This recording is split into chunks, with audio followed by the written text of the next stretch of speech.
nice to see all of you guys this morning. I tend to run my presentations a little atypically than other presenters. At some point in my head, I convinced myself that I'm actually funny, and will actually come out with some very dry humor and jokes throughout my presentation. The other thing, other house cleaning rules, when I'm at connected car conferences, I noticed that pretty much everybody uses pictures of cars. And I just thought I would be different and not use cars. So if my jokes are not funny, I think the pictures will actually make you laugh. At least I hope so. So they're there for backup in case I'm not actually that funny. So I've been doing connected car penetration testing and risk assessment for several years now. I've been working in the information security industry for about 18 years. I am actually publishing a book this year on hacking connected cars. It'll be the first book on how to hack connected cars. And one of the things I did want to announce this morning is that one of the clients at one of the OEMs that we work with, their legal department wouldn't allow them to actually write the foreword. So if anyone is interested, I'm looking for someone to write the foreword for my book. So I'm actually at this conference hoping I'll find someone to write that foreword. So a little bit more about myself. I'm a serial entrepreneur. I've started and sold 2 previous companies before the one I'm running now, which is Breyer & Thorn. I head up the connected car division and previously lived in Stuttgart. And I now live in Mexico. So it was about a 25-hour flight to get here because of the Air France strikes. So I had about an 8-hour layover in Mexico City.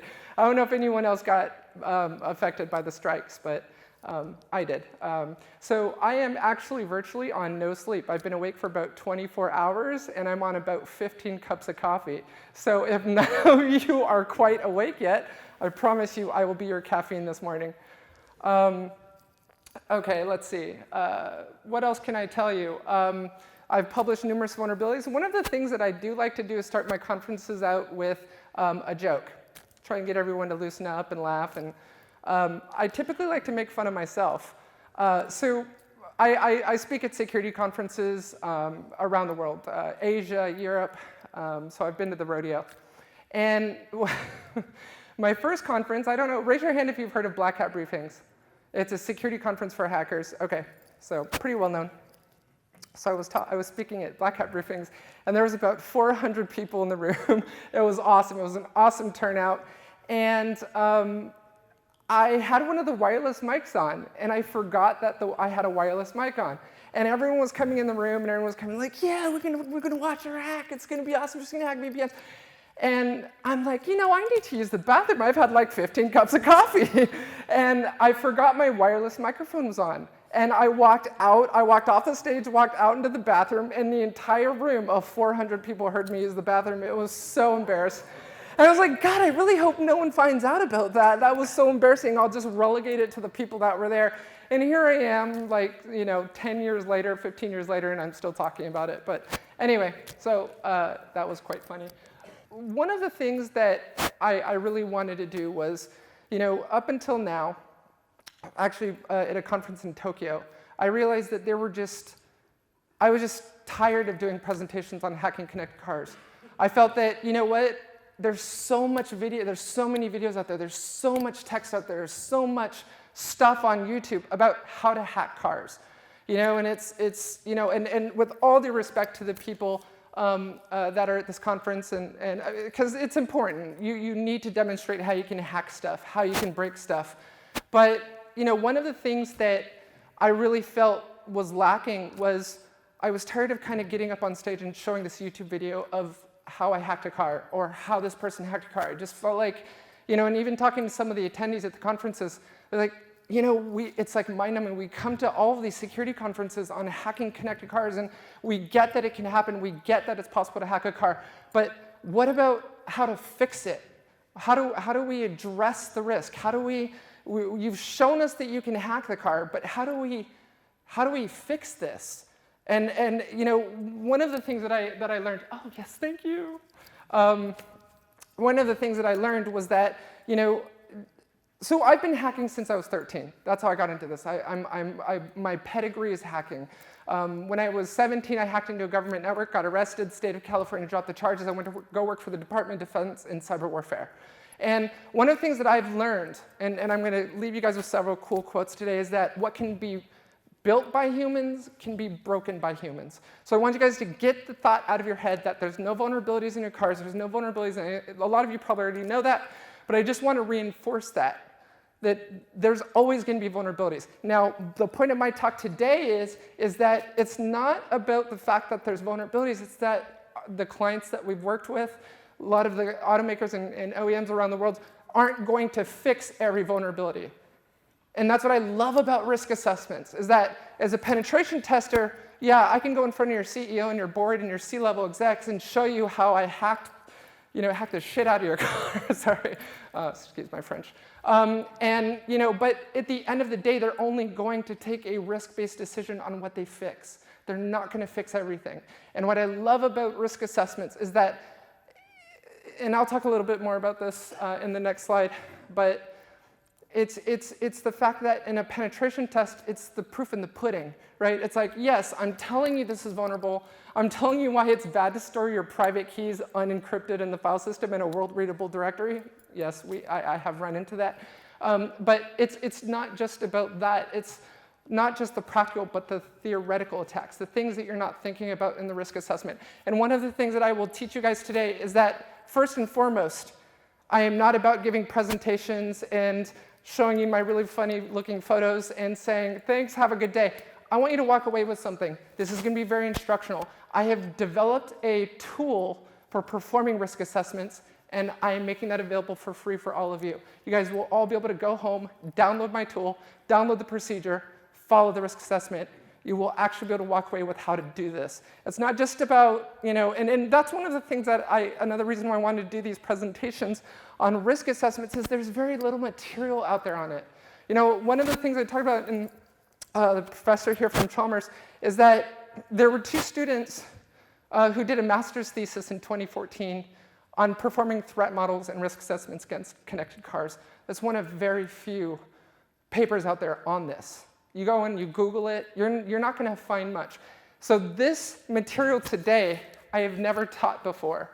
It's right out of section 2 of the book that I'm publishing this year. So this is new material and some cool photos.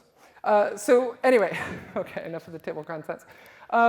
So why risk assessments? Again, penetration testing really is, it's neat, it's cool, it's kind of got this sexiness factor, but what I don't like about penetration testing is you're limited by your exploits. What does that mean?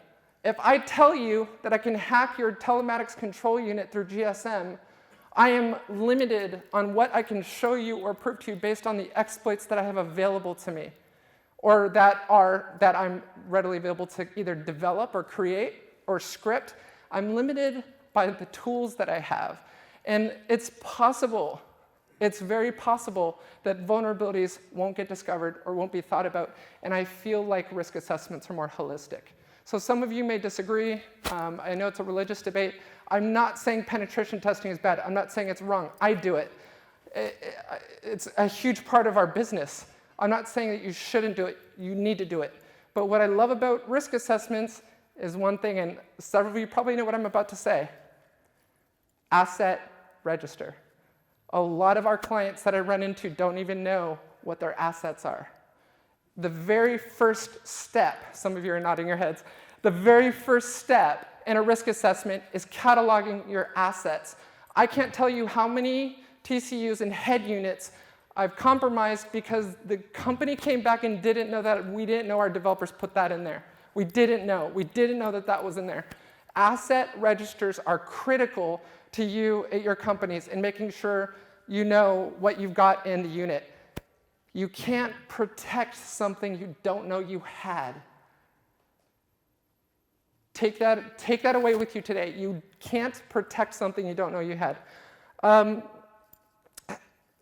Again, it's selling fear. I'm a really big believer that that's wrong. It's important to explain and show and demonstrate to people that this is bad. Okay, I'm not saying that that's not true. 10, 15 years ago, information security for me was different, right? 15 years ago, information security was, oh, I hope our web server doesn't get hacked and defaced because it'll affect our share price, or it'll affect this or affect that in consumer confidence. Now, what I love about hacking connected cars is it's not about, oh my God, if we get hacked, it's, our website will get defaced. It's, oh my God, we've been hacked. What about the passengers in that vehicle? It's safety, it's life-related, and that's what I love about this area of security now. Okay, really quick stuff. Definitions, I'll breeze through this. Vulnerabilities.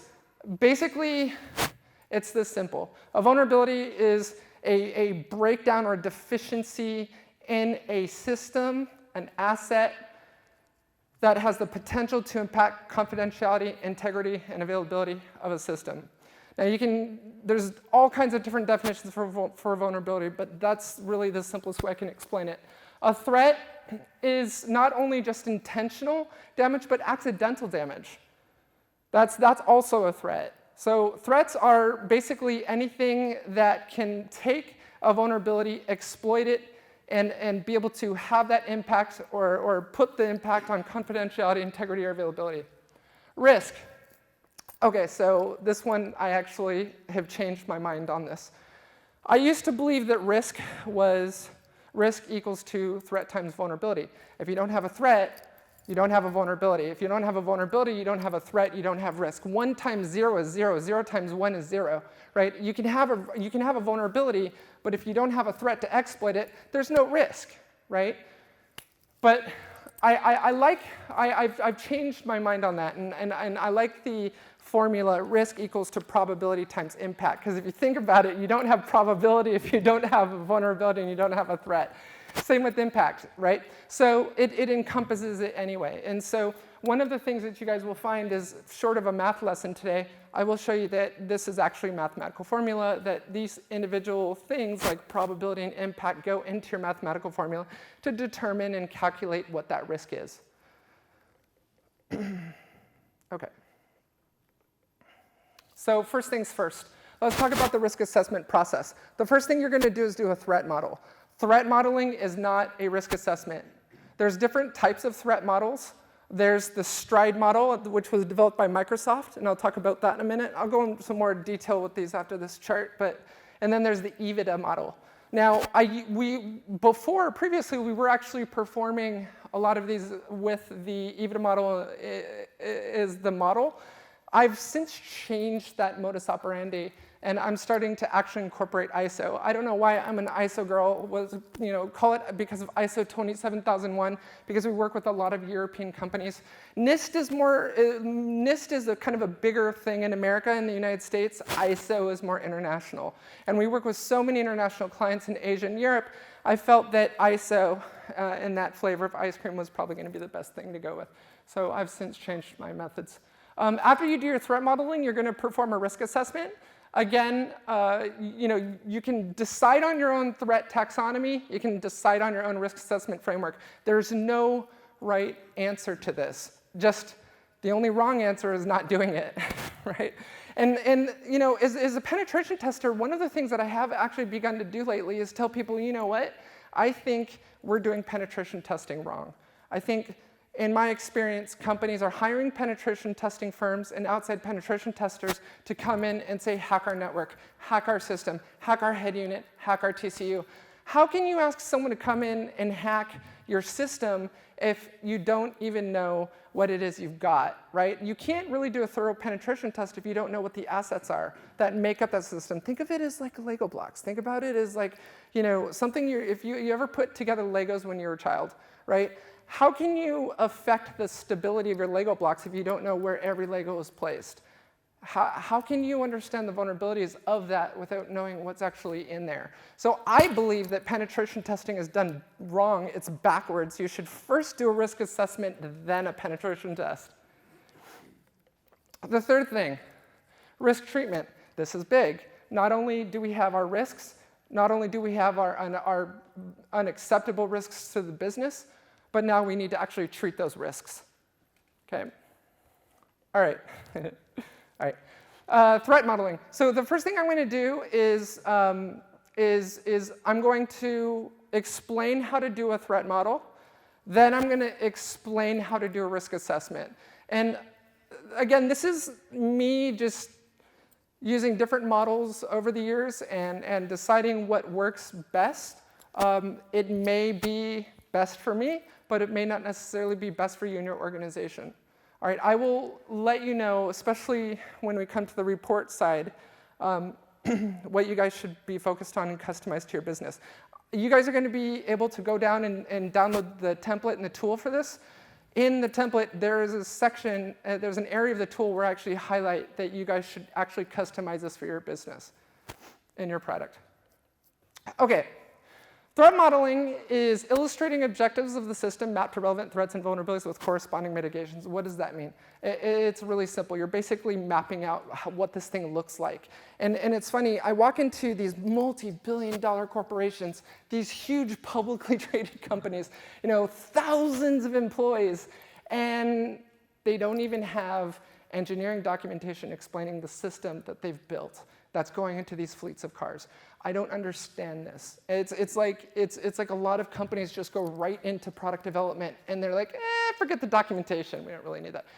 It's really scary. And there's a great quote. I don't know if there's any Americans in the audience, but by the way, I am American. I just want to let you know that. Please don't hate me. I did not vote for Trump. I have nothing to do with that. Okay. All right, we're good. So I was like, oh God, what if they don't laugh at that? Okay, so where was I going with that? I can't remember. Okay, that's what I get for telling a joke in the middle of a sentence. All right, so what was it? Great. Oh yes, thank you. Yes, great quote, great quote. Okay, so Abraham Lincoln, not the Swedish Abraham Lincoln, but the United States, the American Abraham Lincoln, had a great quote. If I had 8 hours to cut down a tree, I'd spend the first 6 hours sharpening my axe. I love that quote. People make fun of me because they tell me I need a project management plan to go get a cup of coffee. I'm very obsessive compulsive and OCD. I need a plan for everything. A lot of companies just go right into this with a lot of documentation missing. In a risk assessment, we end up having to interview stakeholders, and the problem with a lot of companies is those people with the tribal knowledge that built the system in the first place, guess what? Don't work there anymore. It sucks. This is a real life problem. This is a real modern day life problem. This stuff is not getting documented, and these people are walking out the door with this tribal knowledge. So documentation. Okay.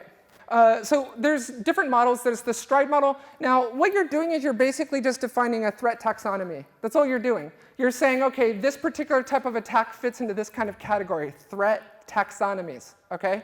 So all of these different models have pretty similar threat taxonomies. There's Octave, there's the OWASP.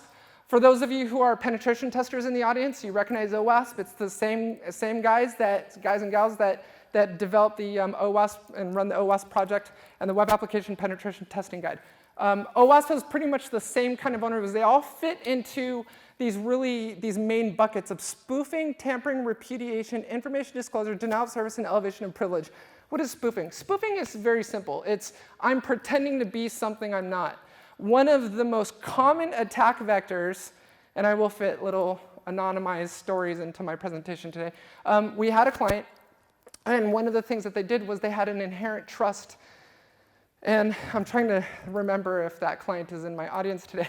But we had a client where there was inherent trust between the TCU and the head unit. All of you guys know, or most of you guys know, that a head unit, a TCU communicates with a head unit over typically wireless, right? So usually the head unit acts as the wireless access point. It's pretty much the nerve center of the wireless network. The TCU, or the telematics control unit, by the way, this is usually the communication gateway in the car that's typically hacked through GSM. All right? So the TCU communicates with the head unit over a private wireless network. Typically, the head unit isn't supposed to broadcast that SSID because it's supposed to be a private network between that and the TCU. And then the head unit will have like a public wireless network that's public in the sense that it broadcasts the SSID to the passengers in the vehicle. Okay, this is like the public side, and then the TCU network is the private side. Well, this particular customer that we had an inherent trust relationship where if we spoofed, it basically trusted any traffic from that interface and from that wireless network. And we were able to spoof and pretend that we were the TCU and communicate with the head unit, and the head unit thought we were the TCU. Vice versa, the TCU connected with us thinking that we were the head unit. It's called an evil twin attack, and I'll talk about that over Wi-Fi attacks. However, I just want to explain to you, spoofing is pretending to be a system in the network, in the in-vehicle network, or any kind of network, and you're not really that thing. Okay, so tampering, that's data tampering. I'm going to take a packet, I'm going to intercept it on its way to its destination, I'm going to modify it, and I'm going to forward it back on, and you're not going to know, you're going to be none the wiser that that data has been modified or tampered in transit. Okay, so instead of saying /bin/sh and forward it to the head unit, I'm going to change it to /bin/sh, and the command will fail. Okay, that's an example of tampering. That also falls under integrity, depending on the model. Information disclosure, that's pretty much just PII or any kind of sensitive information that's being spilled or disclosed when you didn't want it to. Denial of service is availability. I'm going to basically knock that head unit or knock that TCU offline. That's a very common thing. And it's really interesting to me because in the computer security world, when I'm doing a penetration test against a target computer network or a target server, usually when there's a denial of service vulnerability, customers don't usually really care about that, right? It's like, okay, if you can get a root shell or if you can get Windows domain admin on my network, I care about that. I don't care if there's a DOS you find. Don't take that server offline. It's processing, accounting, or finance stuff. Okay, so with denial of service in a car, though, you have a major problem. If that TCU is responsible for E911 or is responsible for phoning home for emergency services, what if I drive your car off the road and then I disable it, do a denial of service attack against the TCU, and it can't phone home? It can't call 911 services. Denial of service in a passenger vehicle is quite critical compared to, say, a web server. Escalation of privileges, simply I've just gained a regular user account shell on your NVIDIA Linux head unit running NVIDIA Linux, and I've dropped in as user HTTP. Escalation of privileges, I now want to be root so I can do anything I want on the file system. That's escalation of privilege. Okay. Let's talk about the stride model. This is a model that was developed by Microsoft, and Microsoft actually developed a tool that you can go download right now. It's free. The only thing is I'm a Mac user, I'm a Linux user, and there's only a version for Windows. Thank you, Redmond. So you can go download tool. The neat thing about Microsoft's tool, their SDL tool, is it actually has built-in support for charting out, doing threat models for ECUs. So it has those all built into the tool already. And it will create this threat model and actually export a corresponding report of all the vulnerabilities associated with what you've diagrammed in your threat model. Pretty neat stuff. So this is the stride model. We talked a little bit about this already. I'm going to try and go a little faster here. Microsoft threat modeling process. By the way, this presentation is being filmed and streamed live. If there's a camera in the back with this whole Facebook thing and everything with privacy. If you don't want to be filmed, there's a camera in the corner of the room filming this. If you guys want, you see a lot of you guys writing stuff down. This will actually be going on my YouTube channel. So if you guys want to come back later on YouTube, watch it. All my videos and past conference presentations are on that channel. But anyway, okay, so Microsoft's threat model is very simple. First things first is you define your objectives. What are your security objectives of the system? Next, you're going to describe the system and create a system overview. In the tool that you guys can go download, I have a sample in there. So it's going to be in the book, but it's also in the downloadable tool that you guys will be able to download. And I've filled out all these sections for you and an example penetration test or an example risk assessment. All of that data is in there. So you're going to basically just describe the system. What does the system do? What does the function do?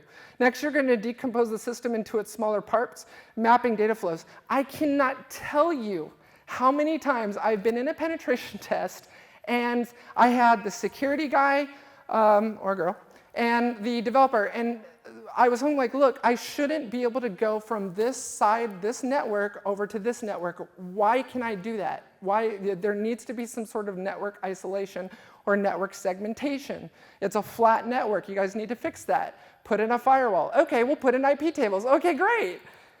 Do it. And then you'll sit there and I'm like, yeah, let's do this. Put in an IP table firewall. Oh, we don't know the ports and protocols that we use. I'm sorry, what? What do you mean you don't know that? A lot of, it's back to documentation. We've had a lot of companies that I've worked with where they just didn't know what ports and protocols all the applications running on their head unit is using. So they know it's TCP, and they think they have Apache running on there. They think it needs 443. All of this stuff is just not, you need this documented. So I'm sure this is a systemic problem with a lot of the companies, people in the audience. Documentation. Identify the threats. Identify all the threats. Oh, and by the way, back to decompose. You want to document the actual, not just the ports and protocols, but the direction of the traffic. When you're creating the IP tables rules, you guys want to be able to specify the direction that the traffic should be going. All right, you don't want to open it up both ways. Identify your threats, including intentional and unintentional, as well as natural disasters and vulnerabilities. Now, all of the threats, you're probably thinking, well, Alyssa, I don't know what all my threats are. There's actually published lists out there. You guys can go out and download published lists on potential threats as well as potential vulnerabilities to these systems. OK, so this is what a sample threat model looks like. Again, in that master's thesis, I'm going to massacre these names. I apologize. Kedervelin and Soderberg-Rivkin. But this is that master's thesis that I told you guys about. This is an SDL threat model that they created for their master's thesis, and it's just right out of Microsoft. And as you can see, when they mapped the communication, this particular threat model, I chose this because this is, and OTA is such an awesome attack vector when you're working with a telematics control unit. But the neat thing about this is you guys can see where they modeled how the individual ECUs will actually talk to each other within the system. This is a basic threat model. This is how simple it is. All right, so you're creating these threat models, and then you're mapping them to vulnerabilities and controls. Now, so this is, again, using the Microsoft SDL threat model. There's no web-based. I tried looking for a web-based version of this. I tried looking for a Mac version, and it's just not there. So hopefully you guys are running Windows if you want to use that. EVIDA. So this was a project, some of you may be very familiar with this. I think it's dead. I think it went from 2008 to 2011. I think it ended in 2011. But a lot of the OEMs got together and created this consortium, if you will, this group. It's this framework. So you guys can actually use it as a framework. It focuses on 4 main areas of risk: privacy, financial, operational, and safety. Now, I actually took the EVIDA model and I sort of bastardized it with the ISO model, and I just kind of merged the two. So the methodology that you guys will see in my tool and the methodology you'll see today actually merges the two. Let me explain why. So when you're doing a risk assessment, you're analyzing the risk of how much is this asset worth, right? First thing you do is you create an asset register and you determine how much are your assets worth. How much are they high value assets? Are they low value assets? In order to value the assets, you need to understand what sort of impact to confidentiality, integrity, and availability would be to the cash flow of the business, the cost of the business, lawsuits, contractual loss, cash flow, right? And I was thinking, well, geez, in a car, if 3 people die, it's pretty much going to be the same thing as 1 person dying when it comes to brand, your brand getting demolished in the news. We've seen Tesla, right? Tesla is a big one in the news with the recent death that the death that had happened with, I think, Autopilot. But basically, you just want to, so I took this model and I said, what if we were to change this? What if we were to actually modify the ISO risk assessment process and say, okay, what would the impacts to confidentiality, integrity, and availability have instead of on cash flow to these 4 areas? Okay, so I go into explaining that. So the individual areas of EVIDA are privacy, protect the privacy of the vehicle, the drivers, and the intellectual property of vehicle manufacturers and their suppliers. Financial, prevent fraudulent commercial transactions and theft of vehicles. That's another big one too, right? So people being able to actually go onto the head unit, choose an app to either pay for it, download it. App marketplaces, I always tell people cars aren't cars anymore. They're just mobile phones with wheels, right? Or computer systems with wheels. Operational, maintain the intended operational performance of all vehicle and ITS functions, and safety, ensure the functional safety of the vehicle occupants and other road users. I talk a little bit about Octave. How am I on time, by the way? Am I going too slow? Okay. 10 minutes? Okay. So this is the Octave method. I've talked a little bit about this, but the interesting thing about Octave, and I'll show you the model here. It still focuses in the 4 areas, but the interesting thing is it actually divides the risks into inside risks and outside, accidental and deliberate. So, again, 4 main areas: disclosure of information, modification of data, loss or destruction, and interruption, right? So that's availability. You guys can all kind of see how these really kind of walk and talk the same way. They're just calling it something different. It pretty much falls into these main 4 or 5 buckets. Okay. Risk assessment. Okay, so the purpose of a risk assessment is to identify assets and assess their relevant threats, vulnerabilities, threat and vulnerability pairs, and calculate their residual risk in order to treat them to an acceptable level. You want to basically look at the individual risk assessment models that are available to you: Octave, ISO, OWASP, and EVITA, and DREAD. Again, I went with the ISO model. First, identify assets. Identify all assets that can affect the CIA of the system. Value the assets, and worst case impact of confidentiality, integrity, or availability. And only assets that have a certain value should pass to the next step. I've seen companies waste their time on taking all assets and moving them over. Don't do that. It's a waste of time. Just take anything over, I'd say, a medium value, medium to high, and carry those over to the next step in the risk assessment process. Risk assessment process, the whole risk assessment itself, a really big thing is interviews with stakeholders. That's pretty much most of what you're doing, is you're interviewing other people in other departments in the company. You're talking to people you probably never talked to before. You don't want to waste their time doing a risk assessment on an asset that no one cares about, that really has no major value. Threats, identify all threats to the system. Vulnerabilities, identify all vulnerabilities to the system. And then you're going to start analyzing the probability of something happening. The potential for an actual threat to exploit that specific vulnerability, assuming that there's no controls. I've been in a risk assessment, and it's a very religious debate, right? So Jim may say, oh well, I think this is a really low risk or low probability of this happening, but Jane may come in and say, well, no, I think there's a high possibility of that happening, and you're crazy, Jim. Well, had to referee sparring matches in conference rooms. People get really, especially when you're talking about developers, no offense to any developers in the room, but developers get very touchy when it comes to their code. And engineers get very touchy when it comes to their stuff. People are very touchy, right? And I've had 2 people storm out in the middle of it. I've been in a meeting and had people get in their face, and I thought they were going to start throwing punches, and I was, jumping underneath the table. You just understand that people are very sensitive, and everyone's going to have a different answer. The point is that you're the person performing the risk assessment. You're interviewing them, getting their information and details that they know, and you're making the calculations, using that empirical data to present it to management. At least something has been done. I may come up with a different risk score than you, but that doesn't mean yours is wrong. It just means that you came from a different perspective. Residual risk. Evaluate the new risk score, taking existing controls or mitigating factors into consideration. Impact and probability scores are reevaluated. So after you analyze the potential risk score without controls, you're then doing it again and saying, oh, but we put in IP tables after we figured out what the application directions and ports and protocols we use are. That then gets reevaluated, and you do it again with IP tables or whatever, sandboxing. Let's say you've sandboxed an application. Next thing is risk treatment. Risks above those acceptable to the business will go through a risk treatment process.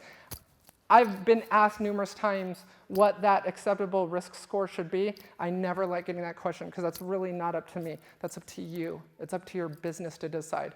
If you're in the IT security department and you're doing this risk assessment, or if you're in compliance and you're doing this assessment, it's not your job to determine what's an acceptable risk to the business. It's the business side. You need to engage the business side of the company. Remember, information security is always a cost center at every company. So your opportunity is now to explain to upper management and the business side why you're there and why you exist. Okay, so risk treatment, and then rinse and repeat. I added rinse and repeat because you need to rinse and repeat this. We came in, we did a risk assessment, and one of the system components for this client came in as acceptable risk. It was just below the score. Somebody came in, made a major modification that impacted CIA and changed that risk score. They didn't do a new risk assessment. You guys need to do a risk assessment every time there's a major change. This is not point-in-time security. It doesn't work that way. Okay, you're doing risk assessments throughout the development process, right? As new things change, as new things get added, it's affecting the risk tolerance or risk score that you're doing. Okay, let's talk about a risk assessment step by step. All right, the fun stuff. All right, step one, identify all the assets. We talked about that. Information, technology, and services. Now, let me tell you how bad this can go wrong. When you're doing a risk assessment, you need to remember it's not just about the screws and bolts, and it's not just about the little switches and the Ethernet ports that are going to get soldered closed in production, and it's not about the debugger port and SSH that'll get turned off in production.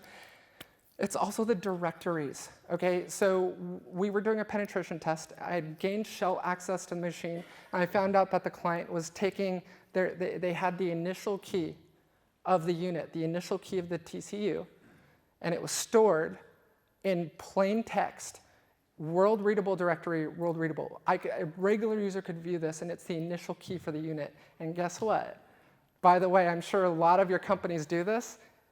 The same initial key is used in every single unit in the entire fleet.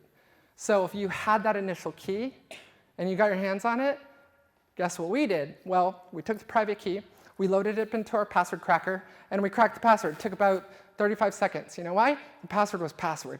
I'm not kidding you. I'm not kidding you. The password was password.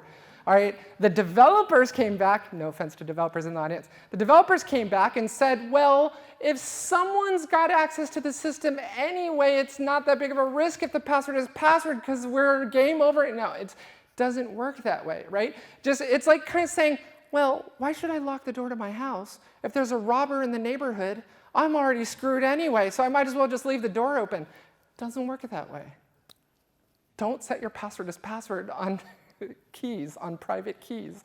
Anyway, my point being is that an asset can even include that directory where you're storing those private keys. I know I'm going over. I'm sorry. OK, so consequences of loss to CI is step 2. You're going to value the assets. High, medium, and low chart. You guys will see this in the tool that you can download. I think the first thing we're going to make available is the actual document tool, and then we're going to come out with a cloud-based tool that you guys can use. Step 3 is identify the threats for each asset, define what can impact its CIA. And again, you're going to have that same table. I've pre-populated all the values for you. So you're going to identify the vulnerabilities, and they're going to get rated and categorized from physical, hardware, software, communications, human. I've got a few in here like missing patches, outdated firmware. We ran into one head unit where they were using an old web browser as a client-side attack. We could actually put, it was actually pretty neat. We created a backdoor with Metasploit, and we got the head unit to actually download the backdoor and execute it as an ELF binary or something. And we actually had a backdoor Metasploit shell to the head unit. It was really cool. And it was because of a vulnerable web browser. OK, step 5. I've got a lot of really cool stories. You guys buy my book. There'll be a lot of stories in there. OK, step 5. Determine the probability of the threat exploiting the vulnerability. Again, you want to determine how probable it is to actually happen. For example, for about, I don't know, quite some time ago, it cost you about $50,000 to build a rogue base station where you're pretending to be the cell tower so your car can associate to your rogue base station and you can sniff all the packets. Now, I can go to Nuance, buy a $400 Blade RF, install Linux on my laptop, and I've got a fake cell tower. I've got a fake rogue base station, and cause the TCU to associate to my rogue base station and capture all the packets between that and the backend. It's probability of something happening. If something costs $1 million to attack that particular risk or a threat, I guess you guys really have a low probability, don't you? Right? Not every 14-year-old picking their nose in their bedroom will be able to afford something like that. Calculate inherent risk score. This is your actual scoring. This is something you guys need to customize. Please don't email me saying, Alyssa, your scores are too low. I fed those scores in there based on how I use it with some of the organizations. I always customize this to the client. Do that if you're going to use the tool.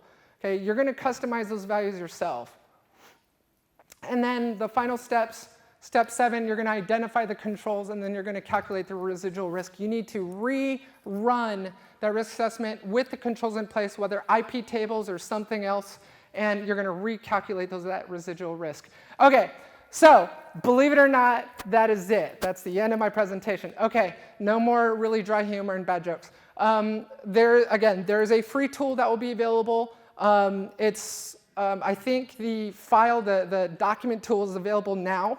And then there's going to be a cloud-based tool that's going to be coming out as well, supporting this methodology. So thank you very much for coming to my presentation. Please definitely, for those of you who would like to actually write the foreword for the book, please approach me. Grab me on LinkedIn. I'm on Twitter. Please add me on LinkedIn. Follow me on Twitter, message me. You can also go to my homepage at alyssaknight.com. That's also the book site. You can pre-order the book on Amazon. It is the first book on hacking connected cars. It's a really, really good book, if I should say so myself. Thank you, everybody. It's been an honor. Thank you. We have some time for questions. Any questions from the audience? Start with the question. When you do penetration tests, what is the nightmare for the attack for the hacker? What is it you don't want to see as a hacker in the car? From a nightmare as in like the worst, like this is really bad. Usually it's just stuff that we will come across and the company or the client will come back and say, yeah, we didn't know that was turned on. That's very common. We're given a unit, and for example, SSH will be enabled, right? And it's supposed to be production ready. And there was even more specifically to your question. So I'll try and be as generic as possible because this vulnerability has still not been fixed in this product yet. So all of you guys know these aren't very fancy systems, right? They're just basically Linux boxes. They're embedded systems typically running Linux. Whether it's NVIDIA Linux or something else. This particular product, this company, and this is quite common actually, there'll be multiple developers working on the init scripts. For those of you who do not know Linux, init scripts are basically all the scripts that execute at runtime. So as soon as it boots up, it runs these scripts. What we encounter very commonly is there'll be multiple developers that will work on these scripts. And what we found is very common with different companies is one developer will come in and actually put in the init script that something should be mounted read-only, and then a developer will come in afterwards at the end of the script and remount it with read-write. So we'll find that critical directories that were not supposed to be writable will actually be remounted as read-write at the end of the script. So they'll mount it read-only, and someone will come in and say, well, it needs to be writable, and add a new line of the script to mount it as write. The other thing is implementation. So these OEMs will make a very secure product, and floating quotes. And when it's implemented incorrectly. That's a big one. Where either to save money, so it depends on the customer, it depends on the company. Some of them will do it to save money. Some of them will say, well, it's going to cost 2 extra cents to buy that cable, so we're not going to buy that cable, and we're just going to all through that one cable. And it's implementation, so it's secure when it came out, and then we come and do a penetration test, and we're working with multiple companies in the penetration test, and we find out that the company said, well, we didn't tell them to implement it that way. And the company said, well, we implemented that way to save money. So we've seen a lot of vulnerabilities and a lot of problems and products on a security side get created because it was implemented incorrectly. Okay, thank you. Any other questions? Yes, in the back. My name is Olenka from Gold. Today we have public keys in electronic control units in the vehicle. So I was just wondering, what risks does that public key face if a hacker gets this public key? So what can a hacker do with the public key? yeah, so that's a good question. So a lot of the attacks that we've been able to successfully run against, a unit or target system is keys. Encryption is a big one. Either they didn't encrypt it and they thought they were. Someone said that they were supposed to do it and they didn't, and that person thought that person was supposed to do it. Encryption wasn't turned on. The other thing is poor security around keys. Okay, so example. We had a customer, and there was, you guys, I told you about that thing where there's a unit ships with the same initial key. Bad idea, by the way. If you guys are doing that, don't do that. If that initial key gets compromised, you have to change every key in every unit in the entire fleet. So this initial key in this product is used to generate a session key, right? So first time the thing turns on, it uses the initial key to create the algorithm in the key exchange with the backend OEM. The backend OEM, so the unit presents its initial key, the backend OEM says, oh, okay, that's your initial key, let's generate a session key, and then the keys are sent back and forth over over GSM. Now, it's not the public keys you need to worry about. The public keys, it's a public key, right? When I'm emailing you, if you need my public key, right? It's my private key that's the problem. And the problems that I run into very commonly, and is a very systemic problem, is poor key security, right? So I haven't seen the list of vendors that are out there yet, but one of the things that we always like to do is, again, it's not about the sky is falling. We're not trying to get you guys to polish up your resume and have to look for a new job. It's not just that, okay, these bad things are being done. It's let's fix it. Let's figure out how to fix it. We all know that this is vulnerable. We all know that it's bad to store private keys in plain text on the file system in a world readable directory. It's securing it. So the answer to your question is find a solution that will allow you to store those private keys securely. Here's another example. Okay, we had a completely different customer take the private keys, and so there's a difference between storing it on the file system and storing it in memory.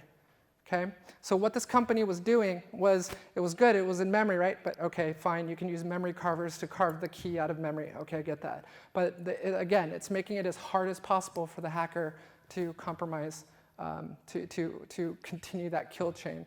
What the company was doing is they were then storing the key onto the disk. All right, they needed to store it somewhere, so what they would do is it was in memory and they would store it to the disk. It completely negated the reason to store it in memory. So safety, securely storing your private keys is a big thing. It's a big thing you need to focus the most on, is where do you store those private keys and how do you do it securely and still make it available to your developers to be able to use in the system. Yes, sir. Sorry, am I allowed to call? I'm sorry. I just totally eliminated him.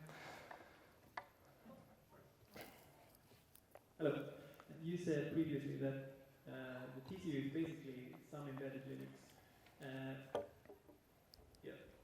Is it some other, what kind of flavors of Linux distributions should you prefer? Or should you be the TCU so that you can run something more than embedded? That's a great question. So one of the things is that, this isn't, I need to be careful with my answer. Okay. There's a certain degree of sophistication that's required to do this. It's not like you can pull a penetration tester off the street and say, hack this ECU. It doesn't work that way. You have to have a specific understanding of how to hack embedded systems. It's a particular tradecraft, right? I can understand there may be some school of thought where, well, if we use this really awkward, weird kind of, data woo or whatever for RTC. Like maybe there won't be exploits published for it, or maybe no one's heard of it and hackers haven't used it before, and it won't be as big of an attack surface because it's a rare OS. No one really uses it. It's security through obscurity. Not exactly the best idea. What do in case that's not what you meant? What do I recommend? I mean, any OS as long as you know how to secure it, right? Any OS. NVIDIA Linux is great. We had one customer who was using Android on the system. As long as you know how to secure it, it doesn't matter what OS you use. File system security, sandboxing. Sandbox your applications. Any of you guys have heard of CH-rooted jails? Putting your application in a CH-rooted jail, meaning that if I create a buffer overflow and I cause that application to spill over and crash, and I have it point to shellcode in memory, don't put me in the root file system. Put me in a CH-rooted jail. It's not about the OS itself or the flavor of Linux or the flavor of OS. It's how well did you harden it? And this is a catch-22. We had a customer had come in, and they hardened it so much, applications weren't working. The thing was breaking, it wasn't running. And the VP came in, pissed off. Oh, Lisa, you told us to secure this darn thing, and nothing's working, it's crashing, it won't even stay running. Availability is a security issue. So if you harden it so much that you guys, it's not done properly and you don't know your applications and what they need and what permissions they need, yes, things will crash and no, that's not good. But it's not the fault of security. It's the fact that, you need to harden it properly, right? So, there is a catch-22. You harden it too much and, the thing isn't running and it's crashing constantly. And, there's that balance between usability and security. Okay, thank you very much for a very interesting presentation. Thank you. Thank you.